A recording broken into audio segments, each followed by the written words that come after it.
تو ناظرین، یہ کہانی بنی اسرائیل میں رہنے والے ایک شخص کی ہے جو برے کاموں سے منع نہ ہوتا تھا۔ جب شہر کے لوگ اس کے برے کاموں سے بہت تنگ آ گئے تو انہوں نے مل کر بارگاہ الہی میں اس کے شر سے محفوظ رہنے کی دعا کی۔ دعاؤں کا اثر ہوا اور اللہ تعالیٰ نے حضرت موسیٰ علیہ السلام پر وحی نازل کی کہ بنی اسرائیل کے فلاں شہر میں ایک بدکار شخص رہتا ہے، اے موسیٰ اسے شہر سے نکال دیجئے۔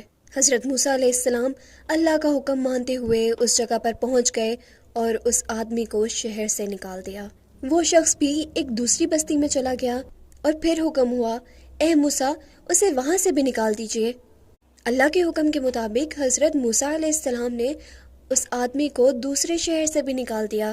2 شہروں سے ٹھکرائے جانے کے بعد وہ شخص شہر سے دور ایک غار میں رہنے لگا، جہاں انسان تو کیا چرند پرند کا بھی گزرنا ہوتا تھا، سبزے کا بھی نام و نشان نہ تھا۔ اتنی تنگ و ویران جگہ میں رہتے رہتے آخر وہ بیمار ہو گیا۔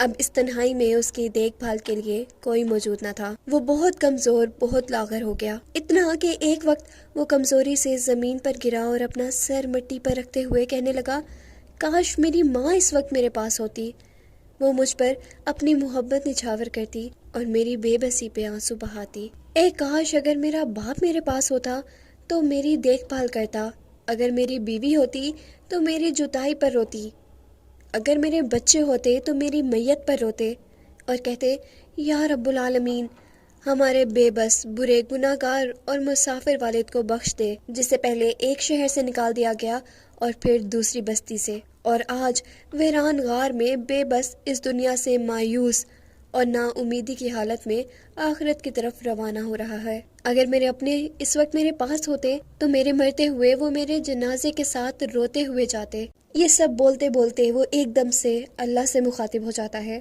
اور کہنے لگتا ہے، اے میرے پروردگار، تو نے مجھے میرے ماں باپ اور میرے اہل و عیال سے دور تو کر دیا، مگر مجھے اپنی رحمت سے تو دور نہ کر۔ تو نے میرے دل کو میرے عزیزوں کی جدائی میں تو جلا دیا، لیکن میرے گناہوں کی وجہ سے دوزخ میں تو نہ جلانا۔ ہمارا وہ پروردگار جس کی محبت 70 ماہوں سے بھی زیادہ ہے، اس پروردگار عالم کی رحمت جوش میں آئی۔ اللہ تعالیٰ نے اس کے باپ کی شکل میں اس کے پاس ایک فرشتہ بھیجا، اس کی ماں کی شکل میں حور کو بھیجا، اس کی بیوی کی شکل میں بھی ایک حور بھیجی، اس کے بچوں کی شکل میں غلامہ جنت کو بھیجا۔ وہ سب اس کے پاس آئے اور رونے لگے۔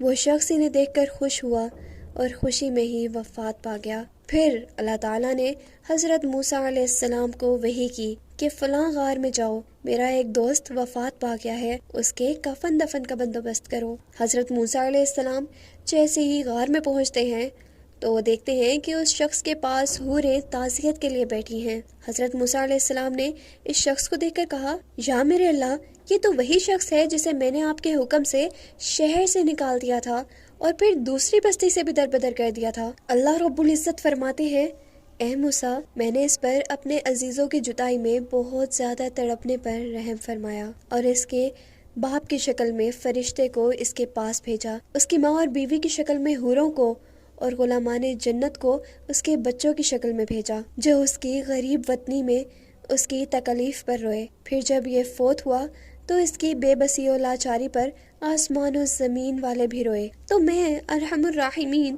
کیوں نہ اس کے گناہوں کی معافی عطا کرتا۔ ہمارا پروردگار، ہمارا رب العزت جب بخشنے پہ آئے تو ہمارے بڑے سے بڑے گناہ ایسے ہی معاف کر دیتا ہے۔